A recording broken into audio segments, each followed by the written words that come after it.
Bendecimos el nombre de Dios en esta mañana, bien gozoso de estar aquí. Y vamos a dar inicio a este servicio, o sea, al mensaje, leyendo en el libro de Lucas, capítulo 23, versículo 24. Pero vamos a iniciar en el 33 y terminamos en el 34. Amén. Lucas 23, 33 y 34. Y la palabra dice: y cuando llegaron al lugar llamado de las Carabelas, le crucificaron allí y a los malhechores, uno a la derecha y otro a la izquierda. Y Jesús decía: Padre, perdónalos, porque no saben lo que hacen. Y repartieron entre sí sus vestidos, echando suertes. Repito el 34, dice: y Jesús decía: Padre, perdónalos, porque no saben lo que hacen. Y repartieron entre sí sus vestidos, echando suerte. Padre, gracias por tu amor y por tu palabra. Gloria a Dios. Bien, esta primera palabra para mí es un poquito fuerte, porque hay varias situaciones que se pueden mencionar antes de llegar acá, a este punto, a este momento en el que Jesús, de manera voluntaria, Él decide regalar lo que es el perdón. Y el perdón tiene una particularidad, que solamente lo podemos dar de manera voluntaria, no importando la condición ni lo que no hayan hecho la persona que nos humillaron, que nos ofendieron, que nos hicieron daño. El perdón es algo que nosotros lo regalamos siempre y cuando entendamos que podemos vivir sin esa carga. Y Jesús, en la condición de hombre, llegó a un punto de que Él decidió perdonar a aquellos que le hicieron daño, aquellos que se levantaron contra Él. Pero antes de llegar a ese punto, Él padeció muchas cosas. Y alguna de esas cosas la voy a mencionar ahora, y es que el jueves en la madrugada o el viernes en la madrugada, Jesús oró con gran agonía en el monte del Getsemaní, en el monte de los Olivos. Y Él oraba y oró 3 veces porque tenía gran pesar, sintió gran responsabilidad, gran peso. Y dice la Biblia que Él le oró a Dios 3 veces, diciéndole que si era su voluntad que pasase de Él esa copa. Luego de eso vino otro acontecimiento, de que uno de sus discípulos vino y le entregó a quienes lo buscaban para hacerle daño. Luego de eso vemos que lo humillan, lo abofetean, lo golpean, lo escupen, injurian contra él con mentira y sigue todavía padeciendo. Luego un discípulo, quien vio su transfiguración, a quien él le dijo que iba a edificar la iglesia sobre él, entonces también le niega 3 veces. Pero aparte de eso, entonces le dan 39 latigazos romanos, es azotado cruelmente, unos látigos que cuando le golpeaban la piel, le rasgaban la piel del hueso. Y luego de eso, cargar una cruz, caerse 3 veces en el camino, y en ese proceso sufrir burla, sufrir maltrato, padecer y llegar a un lugar y ser crucificado con 2 ladrones. La Biblia enseña en el libro de Deuteronomio que maldito es aquel que es colgado en un madero. Y estamos viendo que este hombre ha venido pasando en el transcurso de 2 días situaciones que a cualquiera que le hubiese pasado, en la condición de Cristo, la palabra que sale no es el perdón. Esa condición, esa palabra que sale de la boca de Cristo en medio de la agonía, se necesita mucho coraje. Hay que tener mucho valor para, con la razón que él tenía de declarar un juicio sobre esas personas, él dijo lo contrario. Él habló del perdón. Él dijo: Padre, perdónalos porque ellos no saben lo que hacen. Y muchas veces nosotros nos vemos en situaciones y la palabra que viene de nosotros hacia la persona es de juicio. Y Jesús, siendo hombre, porque la Biblia dice que Él fue hombre, y en Filipenses Pablo dice que siendo igual a Dios, no se aferró a eso. Él se despojó de toda su grandeza y de toda su gloria y se hizo como nosotros. Y en medio de su dolor, la palabra que salió fue de intercesión. Él dijo: Padre, perdónalos, porque no saben lo que hacen. Hablando de la condición del hombre que había sido enviado, Él prefirió descargarse de ese dolor. Él prefirió morir sin resentimiento. Él prefirió ir a la tumba libre que quedarse con esa agonía dentro de él. Y muchas veces nosotros cargamos con mucho dolor, cargamos con mucho resentimiento, cargamos con mucha agonía, pero no perdonamos. Y Jesús tenía todo el derecho y el motivo y la razón para declarar un juicio humanamente. Pero la Biblia enseña que Cristo, que Dios no es como nosotros. Y aún los que estaban con Él se burlaban de Él en su condición. Y los que lo crucificaron dijeron: si eres verdaderamente el Mesías, bájate de la cruz y te creeremos. Pero si él hubiese escuchado, hubiese hecho caso a lo que decían los fariseos, entonces nosotros no tuviésemos esta potestad que tenemos hoy. Ahora, ¿qué le quiero transmitir en esta mañana, iglesia? De que Cristo en su condición, Él pudo perdonar. Cristo en su dolor, Él no juzgó, ni dijo un juicio sobre nadie. Él solamente intercedió por aquellas personas que le hicieron daño. Y a nosotros muchas veces nos hacen cosas menores y no tenemos la capacidad de nosotros poder perdonar. Y yo le pido a Dios que nos permita reproducir la imagen de Cristo. En el libro de Romanos capítulo 8 dice que a lo que antes conoció, a esto también llamó para que fuésemos hechos a la imagen de Cristo.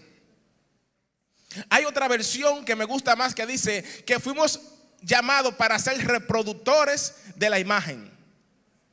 Y un reproductor de la imagen es que cuando te encuentres en la situación de la imagen verdadera, tú puedas reproducir la imagen y puedas hacer lo mismo que Él hizo.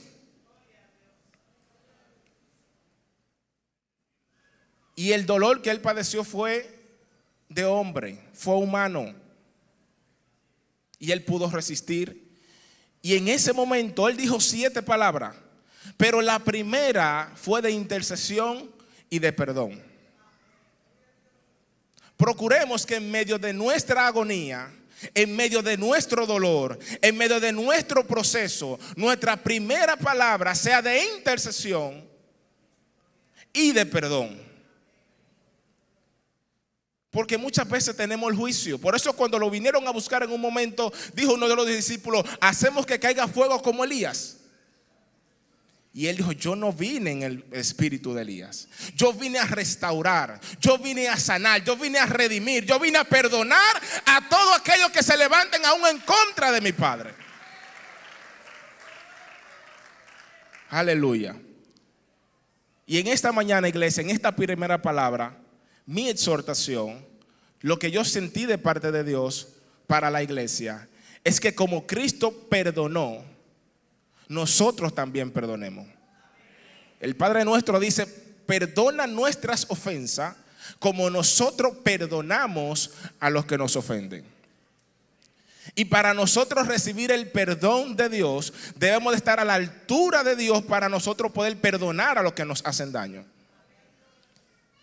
Y dependiendo en el nivel que usted tenga a Cristo, usted va a tener a su prójimo para poder perdonarlo.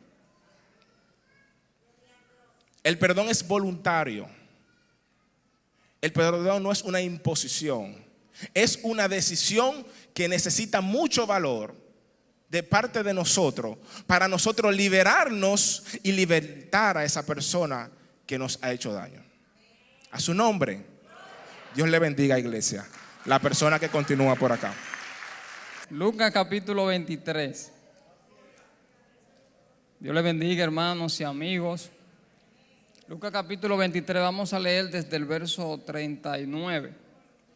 Leemos en el nombre de Jesús. Y uno de los malhechores que estaban colgados le injuriaba diciendo: si tú eres el Cristo, sálvate a ti mismo y a nosotros. Respondiendo el otro, les respondió diciendo: ni aún temes tú a Dios, estando en la misma condenación.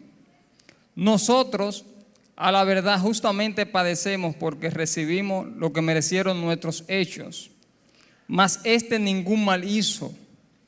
Y dijo Jesús: acuérdate de mí cuando vengas en tu reino. Entonces Jesús les dijo: de cierto te digo que hoy estarás conmigo en el paraíso. Amén. Esa es la parte que me toca, la segunda palabra de Cristo. Y quise mencionarle esos versos anteriores al verso 43, que es que me corresponde, porque quiero definirle por lo menos qué clase de hombre es al que Cristo le dice esas palabras. ¿A qué clase de hombre? Luis dijo que maldito es todo aquel que es colgado en un madero. Eso lo dice Gálatas también, capítulo 3, verso 13. Ese hombre que estaba ahí era un maldito. Y Cristo se hizo maldito también. Era una persona que iban a la cruz o por homicidio, o por robo, o por blasfemia o disensión. Y el libro de Mateo, en su capítulo 27, 44, y el libro de Marcos, capítulo 15, verso 32, dice que ellos dicen que ambos les injuriaban. Aquí solamente menciona uno.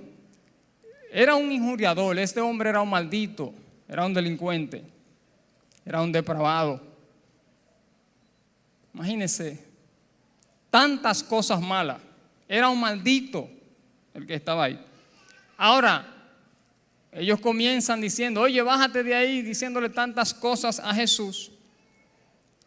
Pero en una, este hombre como que, no sé si fue por la palabra que escuchó de perdón, como decía Luis, a lo mejor se puso a mirar a Jesús en la cruz ensangrentado, desfigurado, expresando dolor.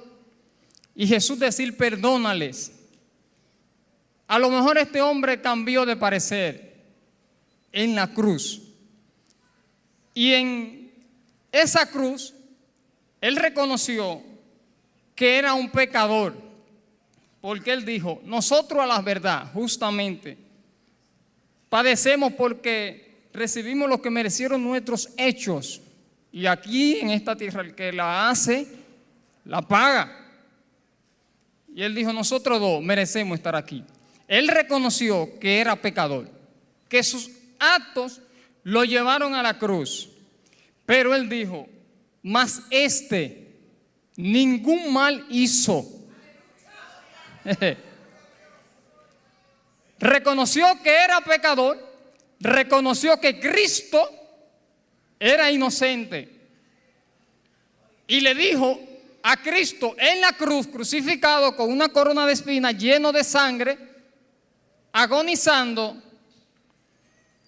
le dijo: cuando tú vuelvas o vengas, reconoció que Cristo otro día, en otra ocasión, iba a volver.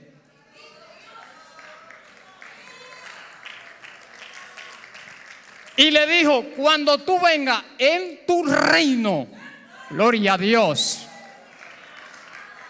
Usted sabe lo que usted identificar un hombre agonizando, ensangrentado en una cruz que simbolizaba la maldición. Usted reconocer que ese que está ahí es el Rey de Reyes y Señor de Señores. Y muchos de los que están aquí hoy saben que Jesús es inocente. Pero eso no basta. Y yo quiero que Multimedia me caiga atrás, porque los religiosos, los fariseos, los que lo llevaron a ese lugar, sabían que Jesús era inocente. Lucas capítulo 23, verso 4 dice, y Pilato dijo a los principales sacerdotes y a la gente, ningún delito hallo en este hombre. Pilato. Herodes en el verso 15 dice, y ni aun Herodes, porque os remití a él, y aquí nada digno de muerte he hallado en este hombre. El verso 22 dice, y les dijo por tercera vez, ¿por qué mal? Pues ¿qué mal ha hecho este hombre? Ningún delito digno de muerte he hallado en él. Le castigaré pues y le soltaré. Pilato, Herodes, los fariseos, los religiosos sabían que Jesús era inocente. No basta con saber que Cristo es inocente, sino con identificar que el inocente que está en la cruz es el Rey de Reyes y Señor de Señores. Cristo colgado, viendo burlas, humillación, tristeza, dolor. En la cruz no dejó su misión que vino a cumplir en la tierra. En el último momento de su vida, pasando la agonía más fuerte, la tristeza más dolorosa, Él le dijo a ese hombre que le expresó que cuando Él vuelva se acuerde de Él. Cristo en la cruz le dijo a Él, hoy estará conmigo en el paraíso. En el momento del dolor más fuerte, la misión de Jesús era venir a buscar y a salvar lo que se había perdido. En la cruz, Él manifestó que Él era el Salvador del mundo. Gloria a Jesús. Y quiero expresarle algunas cositas aquí. ¿A quién Jesús le expresa eso? A un ladrón, a un homicida, a un malvado depravado, que a lo mejor ninguno de ustedes han cometido el pecado que ese hombre cometió. Ese hombre no se bautizó. Ese hombre no hizo ningún sacramento religioso. Ese hombre ni confesó a Jesús públicamente como lo hacemos nosotros. Ese hombre no hizo nada. ¿Y qué enseñanza nos da la Escritura ahí? Lo que dice el apóstol Pablo en Efesios capítulo 2, verso 8. Porque por gracia sois salvos. Y esto no es de vosotros, es don de Dios. Hermano, no hay mente humana para usted decir, Dios mío, ¿cómo se salvó ese hombre? ¿En qué condición? Faltándole minutos de vida. La salvación no es por obra, es por gracia. Y Jesús le dijo a él, estará conmigo, ¿dónde? ¿Dónde? Mire, ¿cuánto me falta? Pero yo a veces me ponía un poco triste cuando yo escuchaba a la NASA decir que en Marte están haciendo casa y llevando personas. Y escuché a Elon Musk llevando materiales a Marte. Y yo decía, Dios mío, ¿y esa gente poderosa? ¿Qué es lo que está pasando en la tierra? ¿Qué saben ellos que nosotros no sabemos? ¿Por qué se quieren mudar? Pero yo leyendo esta escritura cuando Jesús dice a este ladrón arrepentido, hoy estará conmigo en el paraíso. Elon Musk y la NASA que hagan lo que quieran. Cristo preparó un lugar para nosotros. La palabra paraíso en la época de Jesús se usaba para hablar del lugar donde los hijos de Dios viven en paz y felicidad hasta que llegue el día final, cuando Dios juzgará a todos.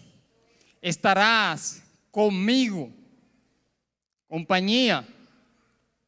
Él no está solo en ese lugar, porque lo importante del paraíso no es su arquitectura, no son los frutos, es que Cristo estará ahí con nosotros. Por eso el apóstol Pablo dijo que ni la muerte me podrá separar. Nunca nos vamos a separar de Jesús. ¿Qué nos enseña este hombre? Que los filósofos no han podido descifrar que después de la muerte hay vida. Nosotros máximo vamos a durar 80 años, pero después de la muerte está la verdadera vida. ¿Cuándo estará Él en ese lugar? Jesús le dijo, no es mañana ni pasado. Jesús le dijo hoy. Wow. Asiento en primera clase. Wow. A un ladrón, a un homicida, a lo mejor no se merecía ese asiento. A nadie Jesús en la Biblia le dijo con tanta seguridad que iba a obtener salvación. Le dijo, hoy estarás conmigo. Nos vamos juntos de aquí, gloria a Dios. Y para concluir, me acuerdo a Zaqueo, que a Zaqueo Jesús le dijo, hoy ha llegado la salvación a vuestra casa. Jesús quiere salvar, es hoy. La salvación la obtenemos hoy. Gloria a Dios. En la cruz le dijo, hoy estarás conmigo en el paraíso. La persona que continúa. A mí me tocó la tercera palabra. La tercera palabra que Jesús dijo está en Juan 19:26. La palabra de Dios se lee en el nombre del Padre, del Hijo y del Espíritu Santo. Amén. Cuando vio Jesús a su madre y al discípulo a quien amaba, que estaba presente, dijo a su madre, mujer, he ahí tu hijo. Después dijo al discípulo, he ahí tu madre. Y desde aquella hora el discípulo la recibió en su casa. Gracias, Señor, por esta palabra. Yo quiero resaltar que esta palabra no fue un producto de un agonizamiento premuerte, por la muerte que estaba a punto de acontecer. Yo quiero agradecerle a Dios porque nos dejó esta pauta, nos dejó esta lumbrera en el camino. Jesús parece como que sabía que habían muchos hijos irresponsables. Jesús como que se imaginaba que habían personas que no tenían pendiente el cuidado de su madre. Quizá por eso nos dejó esta lumbrera en el camino. Pero también le doy gracias a Dios que en medio de su dolor, en medio de su quebranto, el Señor miró a la multitud y Él vio a su madre y Él se recordó realmente de que su madre iba a quedar desamparada. En ese tiempo era de costumbre que si la madre perdía al esposo, el hijo mayor tenía que hacerse responsable de su madre. Pero Jesús estaba a punto de morir. Entonces, ¿qué pasó con ese momento tan crucial, tan duro? Jesús, cuando miró a la multitud, que solamente estaba el discípulo amado y solamente estaba su madre, Él le dijo, hijo, he aquí tu madre, madre, he aquí tu hijo, diciéndonos a nosotros, la población y todo lo que iban a nacer luego de ahí, madre, te entrego a tu hijo, tú eres responsable de esta persona. Pero ¿era Juan realmente hijo de María? ¿Hijo biológico? Juan no era hijo biológico. Y yo en una ocasión me pregunté, ¿por qué Jesús eligió a Juan? Porque si María tenía otros hijos que se podían hacer responsables de María, ¿por qué elegir a una persona que no es familia? Pero aquí está la respuesta. En Mateo 12, capítulo 12, versículo 46. En una ocasión Jesús estaba predicando y era tan grande la multitud que cuando María y sus hermanos llegaron, preguntaron por Jesús y le mandaron a decir, aquí estamos, dile a Jesús que aquí estamos su madre y sus hijos. Pero Jesús, cuando le dieron la noticia que ahí estaba su madre y sus hijos, él pregunta, ¿y quién es mi madre? ¿Y quién es mi hermano? Entonces aquí el Señor le dice, mi madre y mis hermanos son los que hacen la voluntad del Padre. Son aquellos que escuchan la voz del Padre y la hacen. Entonces, el Señor me respondió diciéndome, yo puse a Juan, mi discípulo amado, a quien conozco, porque ustedes son mi padre y mis hermanos. Yo quiero que ustedes miren a su alrededor. Mírense uno con otros. Ustedes son los hermanos y las madres de Jesús. El Señor dejó este mensaje para que nosotros nos apoyemos, para que nosotros creamos un vínculo familiar en la fe, porque nosotros somos la verdadera familia de Jesús. No porque usted tenga un vínculo familiar sanguíneo con otra persona, quiere decir que esa persona la va a amparar. No, al contrario, nosotros somos los hijos del Señor. Nosotros somos los padres. Nosotros somos la madre del Señor. Gloria al Señor. Entonces, tengo una amiga que ella renunció a su trabajo, trabajaba en un laboratorio médico y ella comenzó a trabajar cuidando ancianos. Y ella me decía tan regocijada, Mari, yo no cambio este trabajo por ningún otro. Porque esos ancianos esperan cada mañana que yo llegue con una historia de mi familia. Ellos están esperando y anhelan escucharme, escuchar qué yo puedo decirle de mis hijos, qué yo puedo decirle de mi esposo. Ellos quieren simplemente escucharme. Quizá en este país no se dé esa condición de que los hijos abandonen a los padres, pero fuera se da mucho. Muchas personas dejan a sus padres lamentablemente solos, abandonados, en asilo. Y esos pobres ancianos no tienen a nadie quien les escuche, quien comparta con ellos. Entonces, este es un llamado a nosotros mismos, para que nosotros atendamos nuestra responsabilidad. Que Jesús en medio del dolor tuvo esa preocupación por su madre, de no dejarla desamparada, de no dejarla en manos de quién sabe qué. El Señor, antes de irse, dejó esta responsabilidad bajo el mando de un discípulo, quien sabía que la iba a cuidar y que la iba a proteger, y que de hecho en ese momento, dice la palabra, Él la cogió. Gloria al Señor. Y en esta hora yo oro para que cada uno de nosotros, si sabemos que tenemos nuestros padres vivos, atendamos el llamado, cojamos la responsabilidad que nosotros tenemos en nuestros hombros, que una pastilla, que quizás ir a llevarlo al médico, sacarle un tiempo, llamarlos, si lo tenemos vivo. Es bueno que nosotros meditemos en esto, porque en el momento que se van ya no vuelven. Y vamos a tener que dar cuenta al Señor por esta responsabilidad que el Señor puso en nuestras manos y nosotros quizás no respondimos. Gloria al Señor. El Señor les bendiga. El Señor les bendiga más.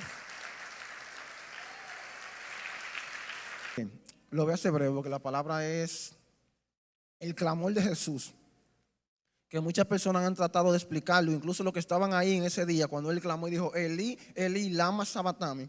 Los que estaban ahí dijeron mucho porque se burlaban. A Elías llama, veremos si Elías viene y lo salva. Más la palabra dice que Jesús decía, Padre, Padre, ¿por qué me has desamparado? Y es algo un poco trivial decir que el Padre desamparó a Jesús si Jesús su vida entera dijo con la voluntad del Padre. Mas, ¿qué sucede? Ese clamor de Jesús nos da evidencia de que realmente lo que dijo Isaías como profecía se cumplió, que Dios cargó en él el pecado del mundo. Y como sabemos que Dios no mora en templo sucio, hubo que haber una separación porque ya él estaba siendo ensuciado con mi pecado y con su pecado. Por eso él clamó al cielo cuando él sintió esa separación, que Dios tuvo que decir: me retiro porque está ensuciado con el pecado de ellos. Él tuvo que cargar toda nuestra culpa. Todo el pecado que usted se imagina que ha pasado en esta tierra, tuvo que llevarlo él en ese momento. Por eso él tuvo que sentir esa agonía, algo que yo obviamente me imagino, él nunca había experimentado separarse de su padre. En ningún momento. Pero ese momento fue lo que hoy a nosotros nos dio la potestad de decir: Padre, limpio soy con tu sangre. Limpio soy con tu sangre. Isaías, ¿qué dice? Mas el castigo de nuestra paz, dice que fue sobre él, y que en su llaga nosotros fuimos curados, fuimos sanados, fuimos limpiados. Pero él tuvo que vivirlo. Él tuvo que pasar ese momento y poder entonces justificarnos a nosotros.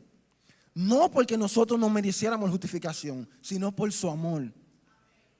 Ese versículo que tanto la gente se sabe, que dice: porque de tal manera amó Dios al mundo, se demostró ahí. Cuando él vio a su hijo clavado en un madero por pecadores. No por justos, por pecadores. Por nosotros los pecadores que moramos en esta tierra. Por nosotros Dios tuvo que ver a su único hijo crucificado en un madero, destrozado a golpe, en vituperio y en todas las cosas que sabemos que la Biblia relata que pasó. Pero fue porque nosotros teníamos demasiada culpa y hubo que buscar un limpio y justo que pudiera cargarla. Y ese fue Jesús. Ese fue el que dijo: yo iré por aquellos que se han perdido. Y hoy en día nosotros hacemos este momento no celebrando la muerte de Jesús, porque sería un absurdo, sino reconociendo que toda profecía que Dios estableció para salvación de la humanidad la cumplió en su Hijo.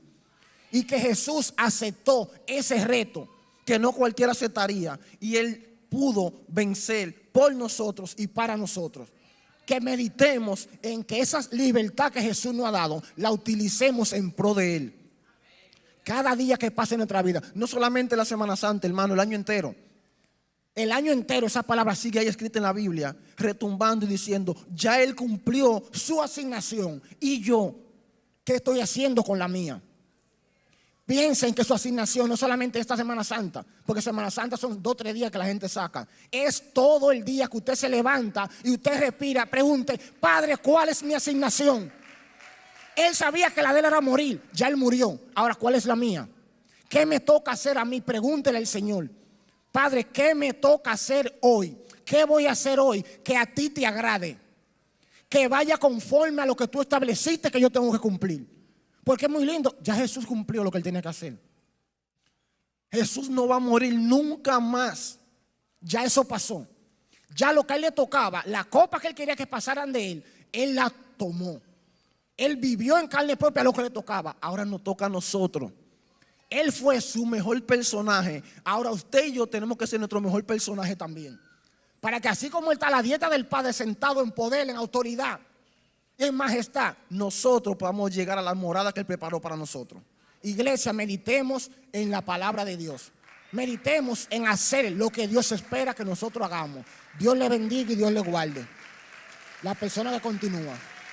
Dios le bendiga. Vamos a, para dar continuidad, vamos a estar analizando lo que es la quinta palabra de Jesús en la cruz, que se encuentra en Juan 19, versículo 28. Leemos en el nombre del Padre, Hijo y Espíritu Santo. Dice: después de esto, sabiendo Jesús que ya todo estaba consumado, dijo, para que la escritura se cumpliese: tengo sed. Y estaba allí una vasija llena de vinagre. Entonces ellos empaparon en vinagre una esponja y poniéndola en un hisopo, se la acercaron a la boca. Nos vamos a concentrar en la frase de tengo sed que expresó nuestro maestro cuando estaba en la cruz. Creo que para ninguno de nosotros es algo inusual que en algún momento de nuestros días, de nuestras vidas e incluso de nuestro día hemos experimentado sed. Pero ¿qué es la sed que siente el ser humano? La sed es una señal que emite el cerebro como mecanismo de defensa ante la deshidratación del cuerpo. Y se conoce que la muerte por deshidratación es bien dolorosa. Pero a lo largo del camino hacia la crucifixión, Jesús nunca habló en contra de aquellos que lo azotaban o se burlaban. La Biblia no lo describe. Pero tampoco levantó alguna queja por su sufrimiento físico. Y la única vez que expresa una manifestación física es cuando menciona la frase tengo sed. De esta expresión de Jesús podemos destacar o puntualizar dos aspectos fundamentales. El primero de ellos es la naturaleza humana de Cristo. En esta parte del sufrimiento de Jesús en la cruz podemos destacar las dos naturalezas que se encontraban perfectamente fundidas en él, que fue la de divino, porque fue todo lo de Dios en su naturaleza divina, y fue todo lo del hombre, excepto el pecado, en su naturaleza humana. Cristo era plenamente divino, pero también completamente humano. Y lo podemos ver en parte de su ministerio aquí en la tierra. Por ejemplo, como Dios ordenó a Lázaro, actuando como Dios, Dios le ordenó a Lázaro que saliera de la tumba. Pero actuando como un hombre, Jesús lloró por Lázaro. Como hombre lo vemos que estaba cansado y se acostó aún en una barca, aún cuando el mar estaba agitado y había una tempestad. Pero como Dios se pone de pie y reprende el viento y el mar y se calma de inmediato. Y aún estando en la cruz, como Dios, Él le dice al ladrón que estaba crucificado al lado de Él que desde hoy estaría con Él en el paraíso. Y como hombre está expresando la frase que tenía sed.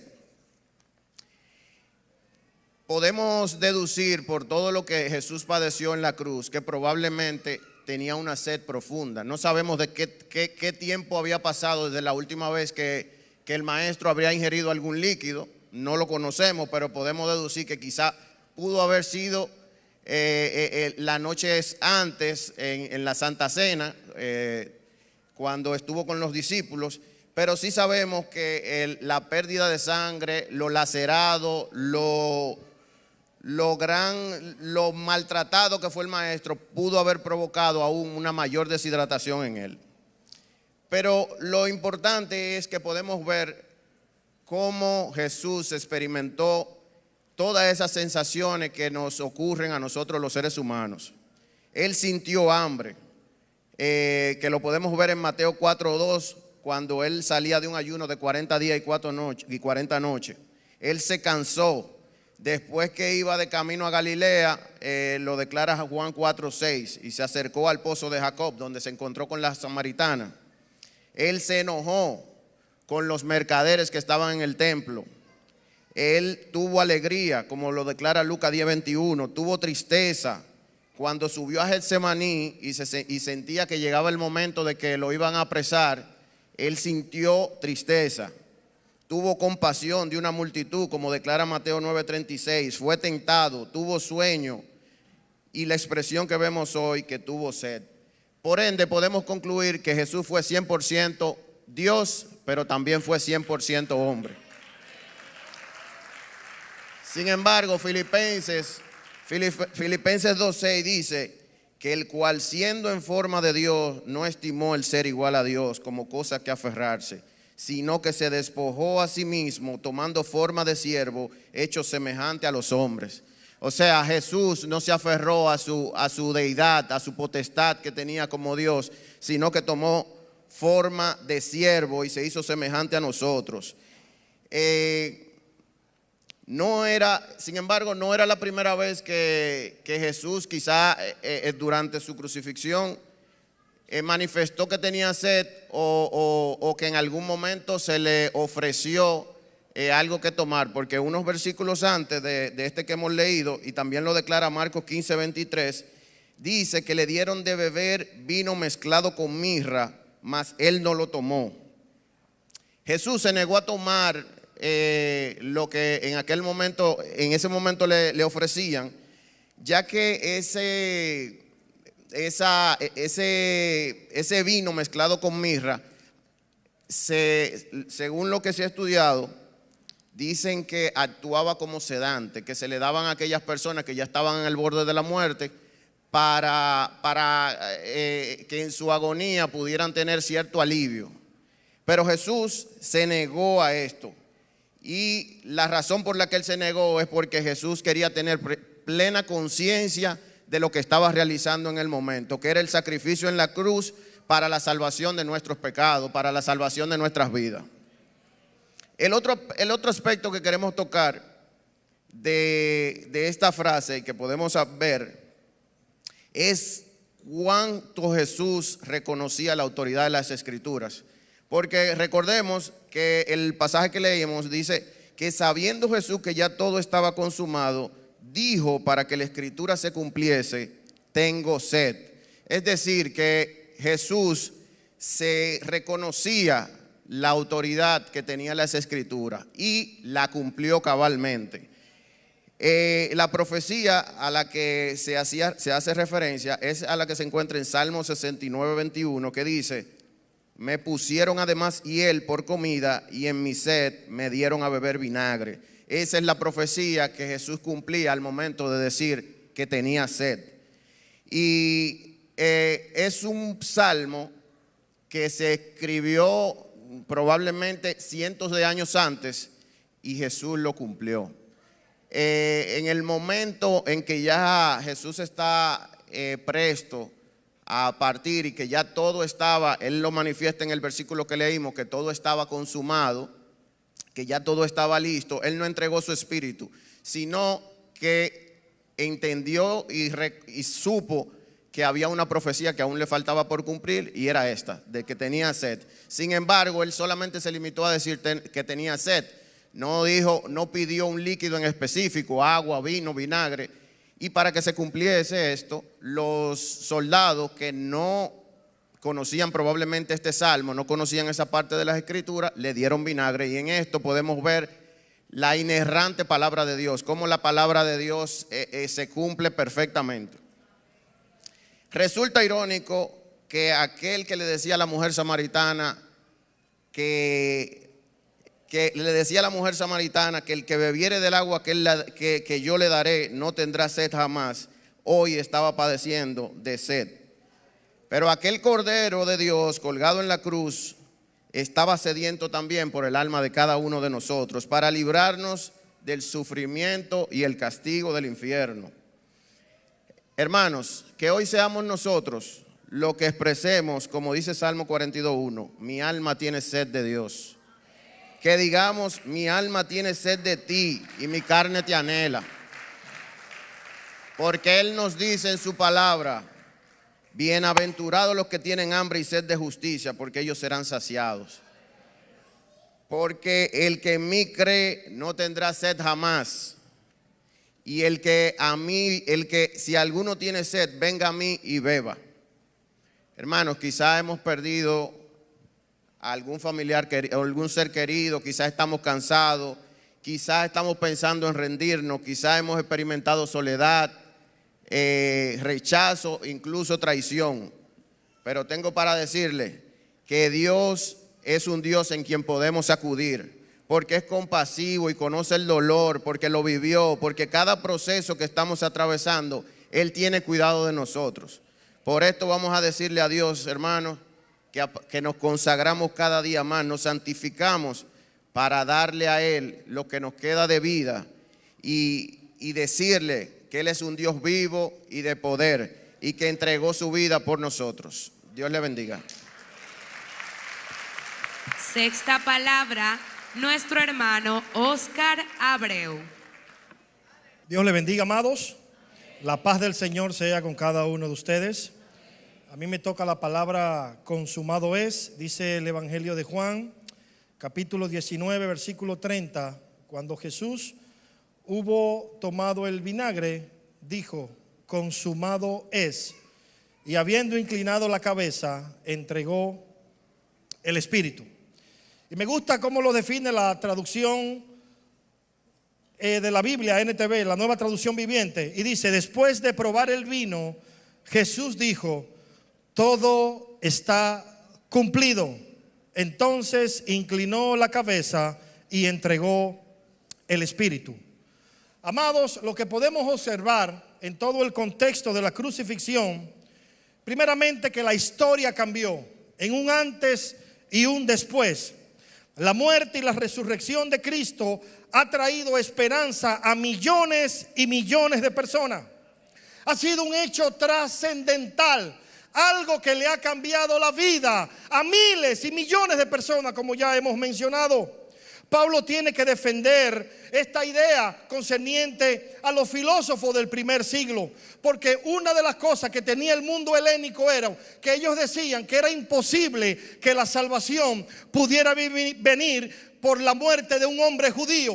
Era imposible que eso se pudiera manifestar. Y Pablo sale a la defensa, primero a los Corintios, capítulo 1, sale a la defensa de esta expresión y dice, lo que pasa es que para ustedes esto es locura, pero para nosotros esto es poder de Dios. Porque yo sabía, cuando iba rumbo a Damasco, alguien se me pareció en aquel lugar y fue aquel que resucitó al tercer día. Pablo tiene que hacer defensa de esto. Y la palabra consumado en el griego es tetelestai, misión cumplida, salvación efectuada y rescate pagado. La cruz nos libró de la esclavitud del pecado. La cruz nos libró del infierno. La cruz nos dio vida y la cruz nos atrajo a Él. Y por eso podemos levantar nuestras manos y decir, Señor, te damos gracias porque nos sacaste del reino de las tinieblas y nos traíste a tu reino inconmovible. Ese fue el mensaje que la iglesia primitiva predicaba cuando Pedro tomó la rienda de la iglesia y dijo, hermanos, arrepiéntanse y conviértanse, porque aquel que crucificaron, ese mismo también resucitó. Sabiendo que este mensaje tiene poder para cambiar y transformar vidas, amados, y hoy celebramos ese triunfo maravilloso y damos gracias a Dios por su obra en la cruz a favor de nosotros. La pregunta que quiero someter ante ustedes: ¿qué tengo que hacer yo para recibir ese beneficio? ¿Cuál sería la garantía que me da ese sacrificio? Les tengo la respuesta. Miremos la cruz.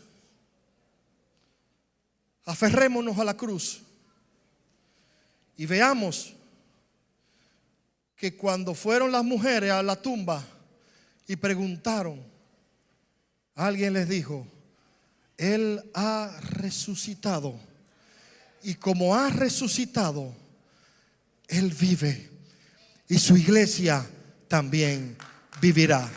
Dios les bendiga y Dios les guarde. Dios le bendiga. Dios le bendiga más. Dios es bueno y su misericordia es para siempre. Bendito sea el nombre del Señor.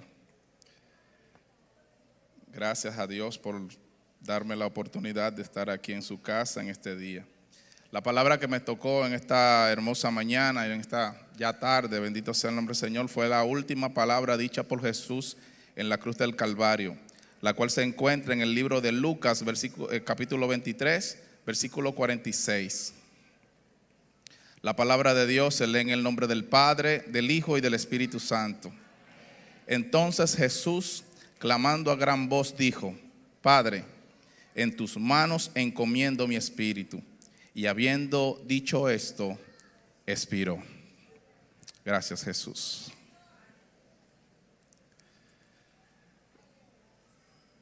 Esta palabra la analicé mucho durante esta semana. Y tantas cosas que pasaron en la semana pasada que tal vez nos afecta. Yo decía, generalmente muchas de las cosas que Jesús dijo en la cruz o en su andar en esta tierra fue para que se cumplieran las cosas, haciendo un cumplimiento de algo que ya se había dicho. Y a veces en nuestras vidas pasan cosas que nosotros no entendemos por qué pasan, pero tal vez están pasando para hacer un cumplimiento de un propósito, ya sea de mi propósito o ya sea del propósito de alguien. A veces pasan cosas en nuestras vidas que no le entendemos, que cuando viene a ver ni siquiera es para bendecirnos a nosotros, pero sí es para bendecir a otra persona que está alrededor nuestro. A veces nosotros tenemos un pensamiento egoísta y siempre queremos que la bendición de Dios sea sobre nuestras vidas y nunca pensamos en cómo nosotros podemos bendecir a otros con algo que pase en nuestras vidas. Y todos los padecimientos que Jesús tuvo aquí en esta tierra fueron humanos, haciéndonos entender a nosotros de que así como Cristo venció, así también nosotros podemos vencer. Así como Él padeció, también nosotros padecemos. Ahorita leían, en el mundo vas a tener aflicción, pero ¿qué pasa? Confía, ya yo vencí el mundo. Y cada una de las cosas que Jesús pasó y padeció en esta tierra es para que hoy nosotros seamos más que vencedores en Cristo Jesús. Para que aún en medio de la aflicción, aún en medio del problema, aún en medio del dolor, aún en medio de la pérdida, nosotros podamos decir, alzaré mis ojos a los montes y mi socorro viene de Jehová, que hizo los cielos y la tierra. Jesús con autoridad pudo entregar su espíritu y decirle, Padre, en tus manos encomiendo mi espíritu. Y tal vez Él ya había hecho esa referencia de que Él era el que tenía la potestad de poner su vida y volverla a tomar. También nos dijo, yo soy el buen pastor. El buen pastor su vida da por las ovejas. Y tal vez ninguno de nosotros tiene esa potestad y esa autoridad, pero sí tenemos una referencia. Y decía que cuando nosotros entregamos nuestra vida a Cristo, es como diciéndole, en tus manos encomiendo mi espíritu. En tus manos encomiendo mi vida. En tus manos yo encomiendo todo lo que yo soy, mi familia, mi casa. En ti, Señor, ahora yo paso, tal vez muero para el mundo, pero yo vivo delante de tu presencia. Y todo esto nos señala a nosotros de que para el mundo morimos y para Cristo vivimos. Es normal nosotros tal vez tenerle miedo a la muerte. Y lamentablemente cada vez que la muerte estamos frente a ella, nosotros nos ponemos sensibles, nos ponemos reflexivos, nos ponemos empáticos, nos afligimos. Cada uno de nosotros sabe que hace una semana pasó algo terrible que enlutó tal vez a la República Dominicana entera. Y cada vez que predicaban las palabras siempre me sentía regocijado porque había uno que decía, creo que era el de, no recuerdo ahora mismo cuál fue que predicó, pero decía de que en el último momento Dios tiene misericordia de nosotros. Y a veces nosotros cuestionamos la autoridad y la voluntad de nuestro Dios cuando Él decide salvar al que Él quiera salvar. Y no es un mensaje para nosotros sentir tal vez tranquilidad. No, es que la salvación y la vida eterna solamente depende de Dios. La salvación y la redención depende de Dios. Y nosotros estamos aquí con la misión de predicarle a la gente de que aún en medio del dolor, aún en medio de las pruebas, aún en medio de las dificultades, nosotros tenemos una esperanza viva y eficaz. Nosotros tenemos a uno que venció la muerte, que no solamente murió, sino que resucitó al tercer día. Y hoy nosotros somos más que vencedores por esa resurrección en la cruz del Calvario. de que nuestras enfermedades fueron llevadas y el cumplimiento de que hoy nosotros somos sanos, hoy nosotros somos limpios, hoy nosotros somos libres, es por esa resurrección en la cruz del Calvario, por esa muerte y resurrección en la cruz del Calvario. A veces nosotros nos amedrentamos y es normal que eso pase en nosotros. Saber de que tal vez podemos perder a alguien, saber de que tal vez nosotros podemos morir y que nuestra familia se va a entristecer, pero nosotros hay una esperanza de que algún día nos levantaremos juntamente con Cristo. Tenemos una esperanza de que algún día, si vivimos, para Él vivimos. Si morimos, para Él morimos. Sea que vivamos o sea que muramos, somos del Señor. Y pase lo que pase, seguiré aferrado a Cristo. Dios le bendiga, Dios le guarde y hasta aquí mi oportunidad. Renuevo es más que decir amor.